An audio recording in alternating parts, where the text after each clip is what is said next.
Hey Star Wars action figure collectors, this is Darth Phoenix 619 coming at you with part 2 of my Darth Maul Returns Battle Pack reviews, and this time I have the Nightsister. So let's go ahead and begin with the review. So we already looked at packaging in my last review of Darth Maul, so please check that out if you haven't done so already. And let's go ahead and take a good look at the Nightsister. So she does come with a stand, and let me show her card before I get into the figure itself. So nice image there of the Nightsister, and there she is again, same image used, and then her stats there.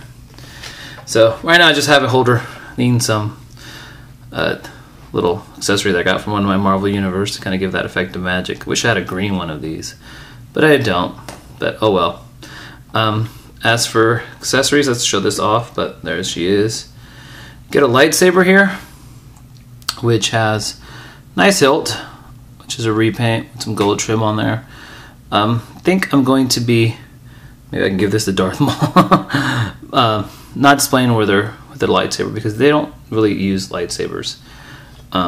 So not quite sure why she came with one. I mean, a nice little sort of green accessory like the one I just showed you would have been much better. But then again, I don't even know if that would have been necessary because this is not Mother Talzin. I don't care. It's my opinion. I don't. It's not her. I mean, she does not look like, she has some. Of course, she has similarities to Mother Talzin, but this is not the character. Nabil 6901 does a great job of explaining why this isn't Mother Talzin. He goes into the differences. So it's a great figure, but not a representation of Mother Talzin, in my opinion. I feel that they should have just gone with Mother Talzin and, full effect, I guess, or given us an actual representation of one of the Nightsisters, either more so like, Asajj's sisters with the actual black gear and the crossbows or whatnot, and not giving us a figure that was halfway between. The Nightsisters in the comic books are very different from, well, not extremely different, but they definitely have differences compared to the ones on the Clone Wars, and that would also have been a nice figure. But but if they're good, but since this is a Clone Wars battle pack, I think they should have gone either Mother Talzin or one of the sisters, or Asajj Ventress in her Nightsister attire.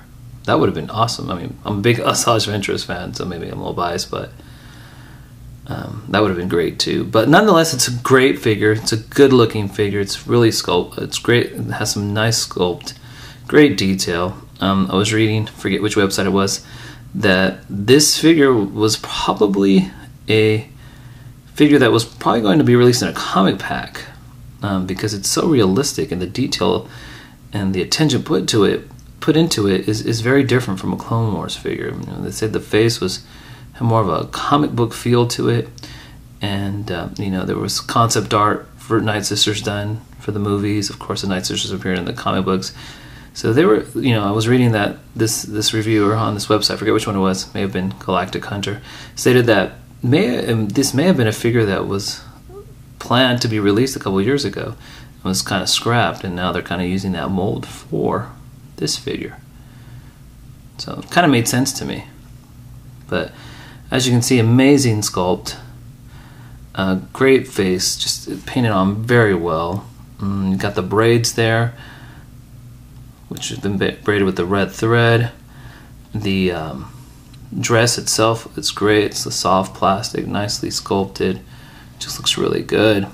Got the boots underneath with the knee pads. Just did an amazing job. The feathers, I love the detail on the feathers. Check that out. That's amazing to me. They did a really good job. You have feathers kind of coming out of the bottom part of the dress, and then on this part here, which may be the hoodie. But really nice, soft plastic. There's shading, which is awesome. Glad that they took the time to shade in the feathers. It's great. This piece right here is removable, so you just kind of have to get her hair out of the way, and you can remove it. So that's really nice. I mean, she looks really good without it. There's probably going to be some people out there that are going to customize this to make it look more like Mother Talzin. So there you go. So that's a nice bonus there. As for articulation, you get a ball jointed head, ball hinged shoulders, ball hinged elbows. You get a swivel wrist, you get a swivel waist, you get swivel hips, ball hinged knees, and ball hinged ankles. So it's fully articulated. So it makes you think, maybe this was going to be a legacy or 30th anniversary comic pack figure.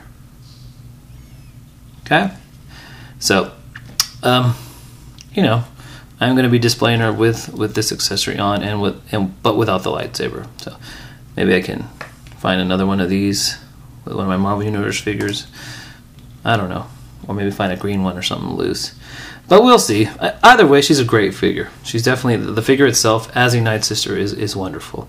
Highly recommended. You know, definitely pick up the pack. It's worth it. You know, you're looking at $7 something a figure. So she is great. She's going to look very, very nicely displayed with my other Clone Wars or EU characters. Alright, so I'll be reviewing Savage next. And until then, may the Force be with you.